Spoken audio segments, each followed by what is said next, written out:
नमस्कार। प्रभात साक्षी news network और आप सभी का स्वागत है। प्रधानमंत्री नरेंद्र मोदी की अध्यक्षता में हुई केंद्रीय मंत्रिमंडल की बैठक में आज कई अहम फैसले लिए गए। फैसलों की जानकारी संवाददाता सम्मेलन में केंद्रीय सूचना और प्रसारण मंत्री अश्विनी वैष्णव ने दी।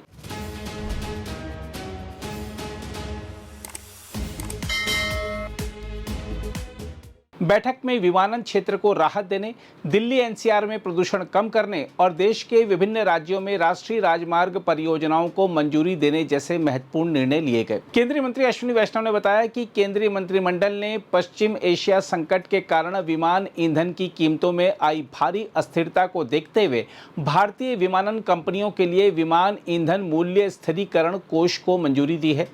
इसके तहत तेल मार्केटिंग कंपनियों को अधिकतम 10,000 करोड़ रुपए तक की ब्याज मुक्त सहायता दी जाएगी। यह सहायता पेट्रोलियम और प्राकृतिक गैस मंत्रालय के माध्यम से उपलब्ध कराई जाएगी। सरकार का कहना है कि अंतर्राष्ट्रीय बाजार में विमान ईंधन की कीमतें मार्च 2026 में लगभग 60 रुपए प्रति लीटर से बढ़कर मई में 142 रुपए प्रति लीटर तक पहुंच गई हैं। विमानन कंपनियों के कुल परिचालन खर्च में ईंधन की हिस्सेदारी लगभग 40% होती है। ऐसे में यह योजना घरेलू और अंतर्राष्ट्रीय हवाई सेवाओं को स्थिर बनाए रखने में मदद करेगी। इसके तहत विमान कंपनियों को 3 वर्षों तक केवल सरकारी तेल कंपनियों से ही ईंधन खरीदना होगा। सरकार का मानना है कि इससे यात्रियों पर किराए का अतिरिक्त बोझ कम होगा और छोटे शहरों तक हवाई संपर्क बना रहेगा। इसके साथ ही केंद्रीय मंत्रिमंडल ने दिल्ली एनसीआर क्षेत्र में वायु प्रदूषण कम करने के लिए लगभग 9,585 करोड़ रुपए की योजना को भी मंजूरी दी है। इस योजना के तहत पुराने ट्रकों और बसों को हटाकर नए और कम प्रदूषण फैलाने वाले वाहनों को बढ़ावा दिया जाएगा। योजना का संचालन राष्ट्रीय राजधानी क्षेत्र योजना बोर्ड के माध्यम से किया जाएगा और इसमें दिल्ली, हरियाणा, राजस्थान और उत्तर प्रदेश की सरकारें शामिल होंगी। योजना के अनुसार BS4 या उससे पुराने मानकों वाले वाहनों को बदलकर BS6 अथवा विद्युत वाहनों को अपनाने पर प्रोत्साहन दिया जाएगा।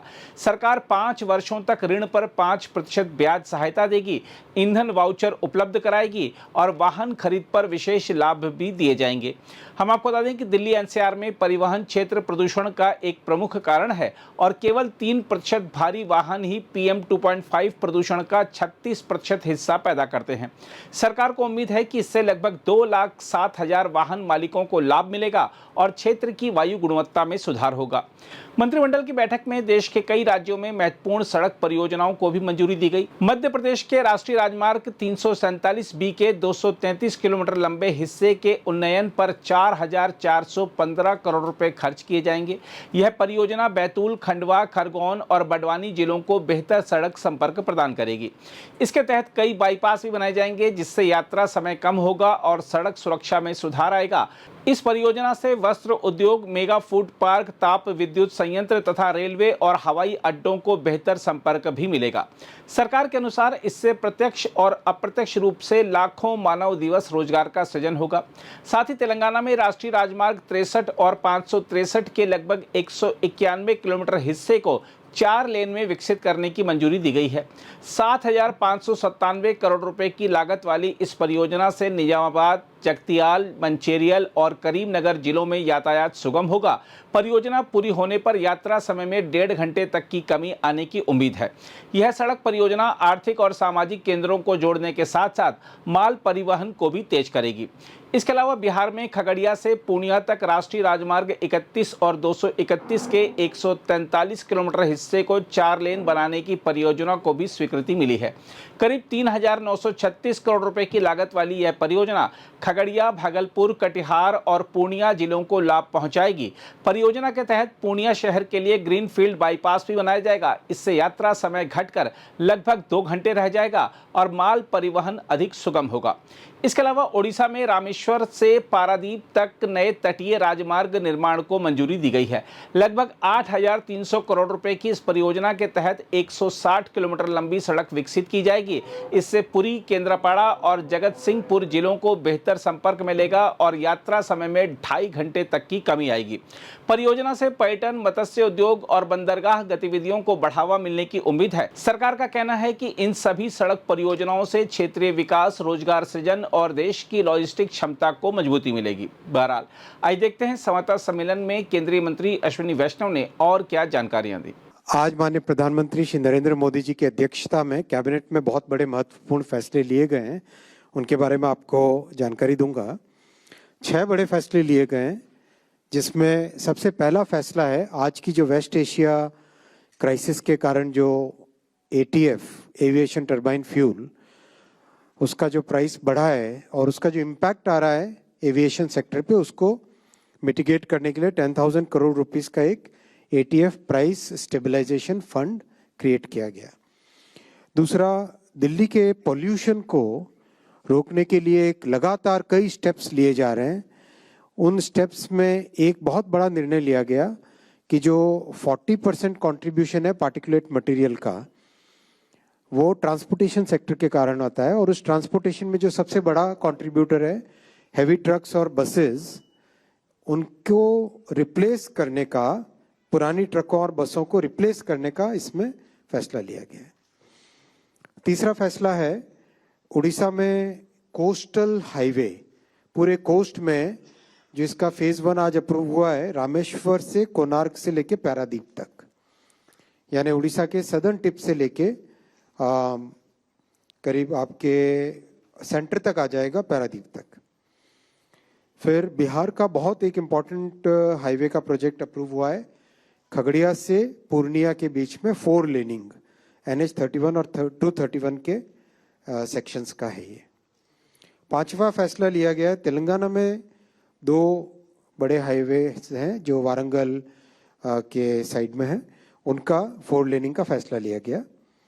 और छठा फैसला लिया गया मध्य प्रदेश में खरगांव ये अपने 2 NH347B के अपग्रेडेशन का। टोटल 39,290 करोड़ रुपीस के सारे बड़े फैसले हैं। सबसे पहला फैसला है ATF प्राइस स्टेबलाइजेशन फंड। हम सब जानते हैं कि वेस्ट एशिया क्राइसिस के कारण एक बड़ी समस्या उभरी है, एविएशन टर्बाइन फ्यूल ATF, इसका प्राइस बहुत बढ़ गया। जो अगर हम देखें तो मार्च में 60 रुपये पर लीटर ATF का प्राइस था, वो बढ़ के 142 रुपये हो गया मई 2026 में। अब इसका प्रभाव हमारे डोमेस्टिक पैसेंजर्स पे न पड़े, और आज एक मिडिल क्लास के लिए भी सवारी बहुत अच्छी है, फ्लाइट के माध्यम से बहुत मिडिल क्लास के लोग भी ट्रैवल करते हैं, उनके पॉकेट पे बहुत बड़ा बोझ न पड़े, इसलिए सरकार ने ATF प्राइसेस को कैप कर दिया था 75 रुपीज 60 पैसा पे डोमेस्टिक ऑपरेशंस के लिए। तो डोमेस्टिक ऑपरेशंस तो इससे स्टेबलाइज हुए, लेकिन साथ ही साथ जैसे जैसे क्राइसिस लंबा खिंचता गया तो जो ऑयल मार्केटिंग कंपनीज हैं उनके ऊपर इसका बड़ा नेगेटिव इम्पैक्ट पड़ रहा है।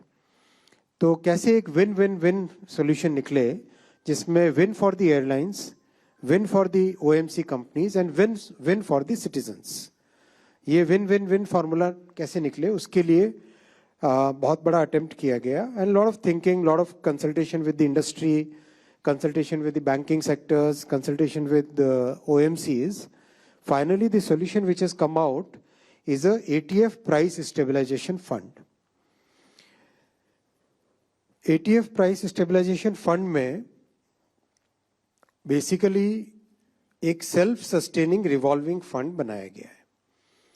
सेल्फ सस्टेनिंग रिवॉल्विंग फंड के माध्यम से ATF price for the airline carriers who want to participate in this, उनको एक स्टेबल ATF प्राइस अभी करंट क्राइसिस के दौरान मिलेगा, और जब क्राइसिस फिनिश हो जाए तब उसका एक रीइंबर्समेंट और रिटर्न का भी मैकेनिज्म इसमें क्रिएट किया गया है। इसके सारे डिटेल्स आपको मिनिस्ट्री ऑफ सिविल एविएशन की तरफ से प्रॉपर एक डिटेल्ड स्कीम की गाइडलाइंस शेयर की जाएगी।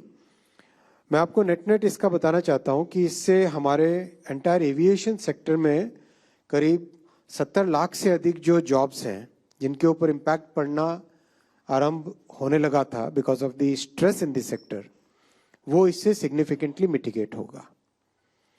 और जो एयरपोर्ट इंफ्रास्ट्रक्चर में, एविएशन सेक्टर में पिछले दशक में जो बड़ा चेंज आया है, एयरपोर्ट्स डबल हुए, एविएशन सेक्टर अपने आप में बहुत बड़ा एक ग्रोथ का माध्यम बना, देश के इतने कोने कोने में एविएशन की एक पहचान बनी, लोग पहुंचने लगे, टूरिज्म को बेनिफिट मिला, कॉमर्स को, बिजनेस एक्टिविटीज को, हेल्थ केयर को, स्टूडेंट्स को, सबको इसका बेनिफिट मिला।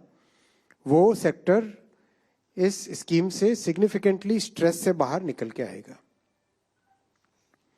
और जो पाकिस्तान एयर स्पेस क्लोजर के कारण हमारी जितनी भी इंटरनेशनल मतलब इंडियन कैरियर्स को जो इंटरनेशनल फ्लाइट के लिए घूम के जाना पड़ता था, वो इससे मिटिगेट हो जाएगा, इससे काफी कुछ हद तक मिटिगेट हो जाएगा। इंटरनेशनल कैरियर्स तो पाकिस्तान के ऊपर से जा सकते थे, हमारे domestic carriers could not go over the Pakistan air space. वो कनेक्टिविटी का जो इश्यू है वो भी इससे सॉल्व होगा।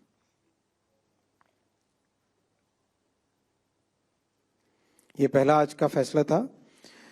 दूसरा है ओल्ड ट्रक्स और बसेस दिल्ली में, एनसीआर में, इनको रिप्लेस करने का एक 5041 करोड़ रुपीस का फंड, एक स्कीम आज अप्रूव हुई है कैबिनेट में। जैसा आपने देखा होगा, हाल ही में बहुत सारे स्टेप्स लिए गए हैं दिल्ली के पोल्यूशन को कंट्रोल में लाने के लिए। जो बड़ा फोकस किया गया है क्लीनिंग पे, प्लांटेशन पे, इलेक्ट्रिक व्हीकल्स के अडॉप्शन पे, चार्जिंग इंफ्रास्ट्रक्चर बनाने के लिए, और कई सारे ऐसे स्टेप्स लिए। उसमें जो एनालिसिस से निकला वो ये था कि 40% of the particulate emission is because of the transportation sector, और उसमें भी primarily because of the diesel and petrol vehicles which are plying in the city, चाहे वो 2 व्हीलर्स हो, चाहे 4 व्हीलर्स हो, चाहे बसेस हो, चाहे ट्रक्स हो। इन सब में से भी जो मेजर कंट्रीब्यूटर्स हैं वो है ट्रक्स और बसेस। तो ट्रक्स एंड बसेस के रिप्लेसमेंट का, replace the older vehicles with modern less emissions वाले BS6 और CNG और इलेक्ट्रिक व्हीकल, ऐसे ट्रक्स और बसेस का रिप्लेसमेंट का स्कीम आज बना है। It's a very genuinely good scheme, because इससे एक नेचुरल इंसेंटिव क्रिएट होगा और लोग जो भी पुरानी ट्रक्स और पुरानी बसेस हैं उनको रिप्लेस करना चाहेंगे। अगर हम डेटा देखें तो BS1 to BS4 जो व्हीकल्स हैं, पुराने वाले व्हीकल्स हैं, वो 67% मोर CO और 97% मोर पार्टिकुलेट मैटर एमिट करते हैं compare to the BS6 vehicles. तो उनको अगर हम रिप्लेस करते हैं तो एक सब्सटैंशियल रिडक्शन आता है पार्टिकुलेट एमिशंस में। इसको इंसेंटिवाइज करने के लिए आज कैबिनेट में अप्रूव हुआ replacement of old trucks and buses registered in Delhi NCR to BS6 और EV और CNG व्हीकल्स। इस स्कीम के लिए 5041 करोड़ रुपीस का आउटले है और इम्प्लीमेंटेशन 3 संस्थाएं भारत सरकार की, MORTH, MOHUA यानी हाउसिंग एंड अर्बन डेवलपमेंट और NCR प्लानिंग बोर्ड, साथ ही साथ सपोर्ट लेंगे governments of Delhi, Haryana, Uttar Pradesh and Rajasthan. इनकी मदद से करीब 2 लाख के आसपास ट्रक्स हैं जिनको रिप्लेस करने का प्रोग्राम बनाया जाएगा और करीब 16,000 बसेस हैं जिनको रिप्लेस करने का प्रोग्राम बनेगा। इससे हमारा मीडियम टर्म में और लॉन्ग टर्म में दिल्ली में पोल्यूशन सिग्निफिकेंटली कम होगा। साथ ही साथ माननीय प्रधानमंत्री जी ने ये भी आज सभी को आग्रह किया कि एक whole of the government approach से दिल्ली के पोल्यूशन को टैकल करना चाहिए। इसमें हर एक डिपार्टमेंट अपने अपनी तरफ से क्या कंट्रीब्यूट कर सकते हैं वो सबको देखना चाहिए, चाहे रेलवे डिपार्टमेंट हो, चाहे अर्बन डेवलपमेंट डिपार्टमेंट हो, या फिर दिल्ली गवर्नमेंट के डिपार्टमेंट्स हो, चाहे डिफरेंट मिनिस्ट्रीज में जिनका भी इंटरेक्शन दिल्ली गवर्नमेंट या दिल्ली के सिटी से रिलेटेड मैटर्स पे आता है, उन सब का इसमें रोल हो और एक कंसर्टेड एफर्ट करें जिससे कि दिल्ली के पोल्यूशन से एक सिग्निफिकेंट रिडक्शन आ सके। स्कीम के डिटेल्स आपके साथ मिनिस्ट्री से बहुत डिटेल्ड स्कीम के गाइडलाइंस इश्यू होंगे। शॉर्ट में इस तरह का है कि 5% इंटरेस्ट सबवेंशन होगा व्हीकल लोन पे, और मंथली फ्यूल वाउचर्स 5 साल के लिए विया दी ऑयल मार्केटिंग कंपनीज और एक्स शोरूम डिस्काउंट दिया जाएगा ऑटो कंपनीज द्वारा। साथ ही साथ पुराने व्हीकल को रजिस्टर्ड स्क्रैपिंग सेंटर्स पे वहां पर उसे करना पड़ेगा स्क्रैप, या फिर किसी नॉन एनकैप सिटी के अंदर बेचे और इसकी जगह नया व्हीकल परचेज करें। राज्य सरकारों को रिक्वेस्ट करेंगे 100% MV tax concession, registration fee पर वेवर और 10 साल के लिए उसकी वैलिडिटी करें। इस तरह की कई सारी चीजें जो आपके पास डिटेल में जब स्कीम का डिटेल्स मिनिस्ट्री से पब्लिश होगा वो देंगे आपको। बड़ा सिग्निफिकेंट चेंज आएगा इससे, और करीब करीब जैसा आपने देखा ट्रक्स और बसेस मिला के करीब करीब 2 लाख से ज्यादा व्हीकल्स का इसमें रिप्लेसमेंट की पॉसिबिलिटी देखी जा रही है।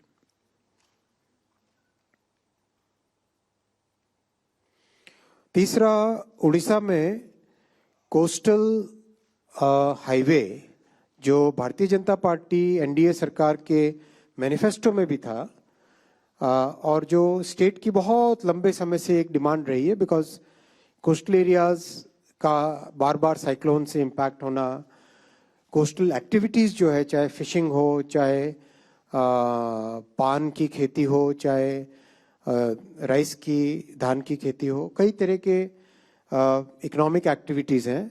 और साथ ही साथ जो टूरिज्म और श्रद्धा के बड़े केंद्र हैं, जैसे पुरी हो गया, चिलिका हो गया, और जो एक देश का बहुत बड़ा पोर्ट है पारादीप, इन सब की कनेक्टिविटी अलोंग द कोस्ट कैसे हो, ये एक लंबे टाइम से उड़ीसा की डिमांड रही है।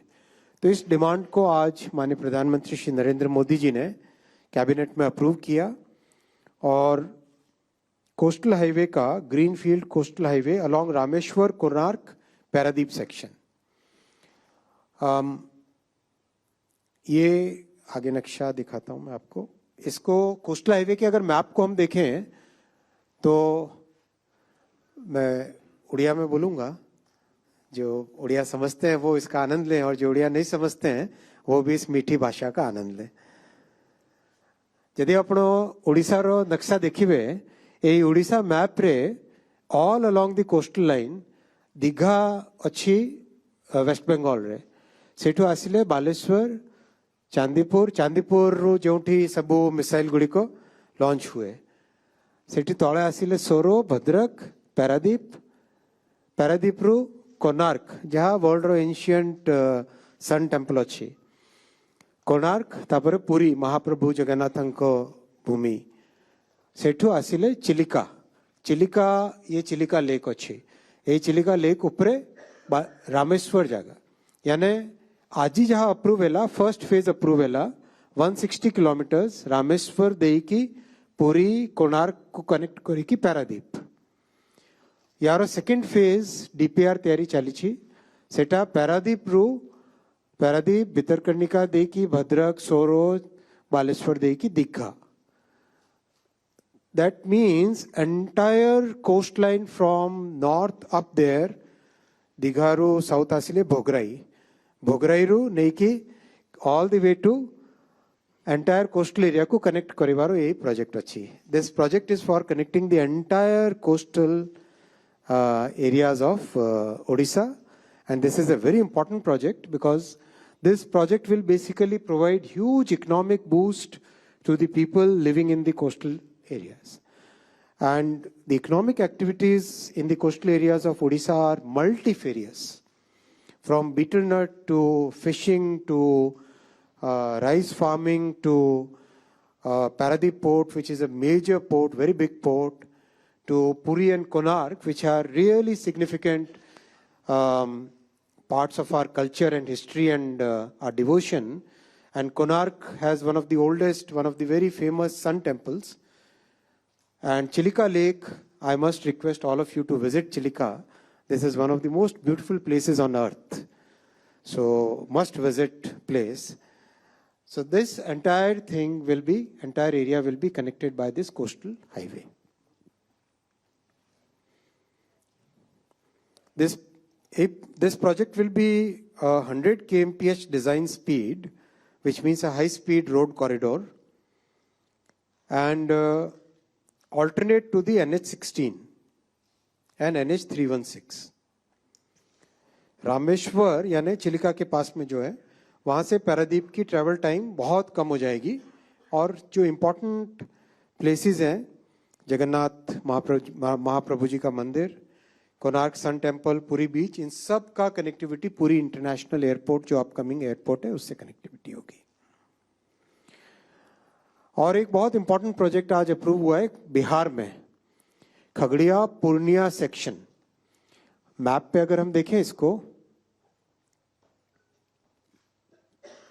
पटना से जब निकलते हैं हम तो इस पूरे सीमांचल जाने के रास्ते में खगड़िया से पूर्णिया, सीमांचल में पूर्णिया आता है, इस पूरे सेक्शन में काफी हाईवेज बने इन 10 वर्षों में, और पूरी रोड कनेक्टिविटी ट्रांसफॉर्म हुई है। इस ट्रांसफॉर्मिंग रोड कनेक्टिविटी में और इम्प्रूवमेंट लाए, और जनता की जो एक्सपेक्टेशंस हैं, हमारे जनसाधारण की साधारण मानवी की जो एक्सपेक्टेशंस है, मिडिल क्लास की जो एक्सपेक्टेशंस है, उसके तहत आज खगड़िया से पूर्णिया सेक्शन को लिया गया है। इस सेक्शन की लेंथ है 144 किलोमीटर्स और कॉस्ट आएगी 3,936 करोड़ रुपीस। 4 लेनिंग होगी और proper access control, high speed road corridor के तरीके से इसको डेवलप किया जाएगा। एग्जिस्टिंग 2 लेन रोड है जिसको कि अपग्रेड किया जाएगा 4 लेनिंग से। ये इसका डिटेल्ड मैप है। यहाँ पर गंगा जी को क्रॉस करता है ये हाईवे, औंता सिमरिया 6 लेन ब्रिज, फिर आगे खगड़िया, खगड़िया से नौगछिया इधर होते हुए पूर्णिया की तरफ। बहुत इंपॉर्टेंट हाईवे है ये, और आगे नॉर्थ ईस्ट की कनेक्टिविटी भी इसी से जुड़ती है।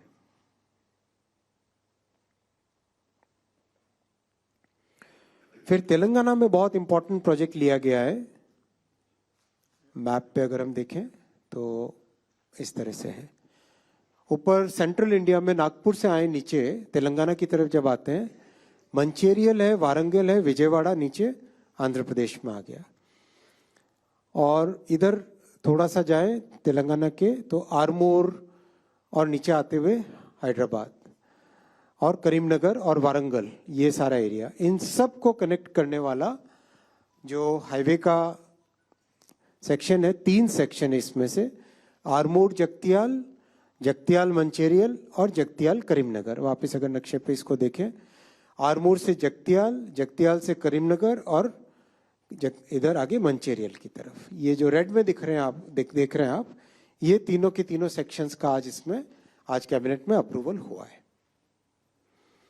आरमोर से जगतियाल 2,472 करोड़ रुपीस का है इन्वेस्टमेंट इसमें। जगतियाल से मंचेरियल 2,731 करोड़ रुपीस का इन्वेस्टमेंट होगा, और जगतियाल से करीमनगर 2,395 करोड़ रुपीस का इन्वेस्टमेंट होगा।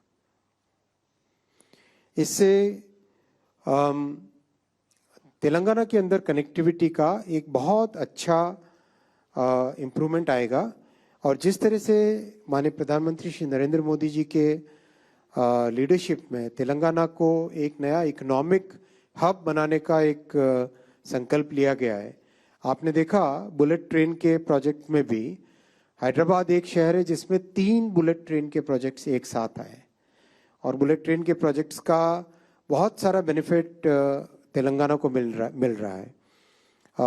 हैदराबाद से अमरावती, अमरावती से चेन्नई वाला रूट, वैसे ही हैदराबाद से बेंगलुरु का रूट और हैदराबाद से पुणे का रूट, ये तीनों बुलेट ट्रेन के कॉरिडोर्स तेलंगाना से होते हुए गुजरते हैं। तो तेलंगाना को सब्सटैंशियल कनेक्टिविटी का बेनिफिट मिलेगा। आज इस हाईवे के प्रोजेक्ट से भी एक सिग्निफिकेंट कनेक्टिविटी को बूस्ट मिलेगा। और जिस तरह से एक इंफ्रा में माननीय प्रधानमंत्री जी ने इस गत दशक में बड़ा चेंज लेके आए हैं, उस चेंज से मिडिल क्लासेस हो, चाहे इकोनॉमिक एक्टिविटी से संबंधित हो, चाहे ट्रैवल हो, टूरिज्म हो, स्टूडेंट्स हो, या चाहे मेडिकल इमरजेंसी के लिए हो, हर एक चीज में बहुत बड़ा एक बेनिफिट मिला है। फिर आते हैं मध्य प्रदेश में बहुत बड़ा हाईवे का एक प्रोजेक्ट अप्रूव हुआ है 4,415 करोड़ रुपीस के लिए के इन्वेस्टमेंट से 234 करोड़। इसको अगर हम पहले नक्शे पे देखें तो ये इंदौर और इस तरफ भोपाल, इंदौर भोपाल ये जो नीचे वाला एरिया है इसमें काफ़ी एरिया है जो कि जनजाति क्षेत्र है, आदिवासी बहुल क्षेत्र है। इसमें खारगोन से खंडवा होते हुए और उसके आगे एक और सेक्शन रोधी से आशापुर होते हुए और आगे सेक्शन रोशनी से हिवार खेड़ी होते हुए बैतूल की तरफ, ये 3 सेक्शंस आज अप्रूव हुए हैं। जुलवानिया से खारगोन होते हुए देशगांव, फिर आगे खंडवा रुधी होते हुए आशापुर और रोशनी से हिवार खेड़ी। ये एरिया में कनेक्टिविटी की बहुत सिग्निफिकेंट रिक्वायरमेंट है और ये सारे नर्मदा जी के क्षेत्र हैं। ये नर्मदा जी इसी एरिया से फ्लो करती हैं और बहुत ही अच्छा एक भारत की संस्कृति को अगर हम समझना चाहें तो इस एरिया में घूमना बहुत एक अच्छा अनुभव होगा। मैं कुछ समय जब मध्य प्रदेश के चुनाव थे तब इन एरियाज में काफ़ी गया था। बहुत ही सुंदर एरिया है, बहुत ही मतलब देखने लायक भी है और लोग बहुत मीठा स्वभाव है यहाँ पे लोगों का, बहुत ही मीठा स्वभाव है। तो आप भी जरूर जाएं और इस कनेक्टिविटी से आपको भी बेनिफिट मिलेगा। ये डिटेल्स है 2 laning and paved shoulder of Hiwar Kheri Roshni section, 2 laning and paved shoulder of Ashapur Rudi section और 4 laning of Deshgaon Julwania section. ये जो बड़ोदरा खंडवा बैतूल का इकोनॉमिक कॉरिडोर है भारतमाला परियोजना में, वो भी उसके ही ये हिस्से हैं। और दूसरा खंडवा बरवानी को कनेक्टिंग सेक्शंस भी इसमें आज अप्रूव हुए। ये और डिटेल्स हैं हिवर खेड़ी से रोशनी और आशापुर से रुधी, ये है 1791 करोड़ रुपीस और 125 किलोमीटर लेंथ। देशगांव से जुलवानिया ये है 2624 करोड़ का इन्वेस्टमेंट और 109 किलोमीटर्स।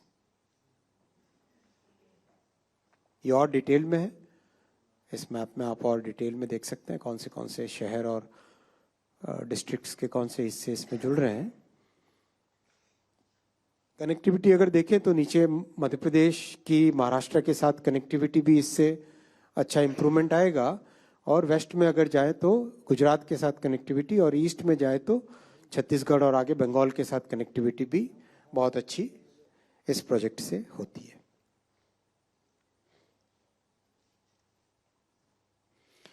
तो माननीय प्रधानमंत्री श्री नरेंद्र मोदी जी की इस ऐतिहासिक तीसरी टर्म में एनडीए 3.0 में इंफ्रा के बहुत बड़े फैसले लिए गए जिससे देश की एक ताकत बन रही है, देश की एक फाउंडेशन मजबूत हो रही है और आने वाले जनरेशन्स के लिए एक significant improved living conditions infra के डिसीजन से आती है।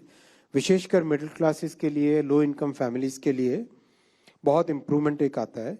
57 रेलवे प्रोजेक्ट्स जो कि करीब 2.5 लाख करोड़ के हैं, 35 हाईवे प्रोजेक्ट्स जो कि 3.5 लाख करोड़ के हैं, 11 मेट्रो प्रोजेक्ट्स जो करीब 1.5 लाख करोड़ के हैं और एयरपोर्ट्स और उड़ान करीब 38,000 करोड़ की, port ship repair facility shipping sector के लिए करीब 1.5 लाख करोड़, रोपवेज के लिए 6,500 करोड़ और हाइड्रो प्रोजेक्ट 70,000 करोड़ से ज़्यादा और industrial parks, industrial cities 62 crore, 60,000 crore से ज़्यादा।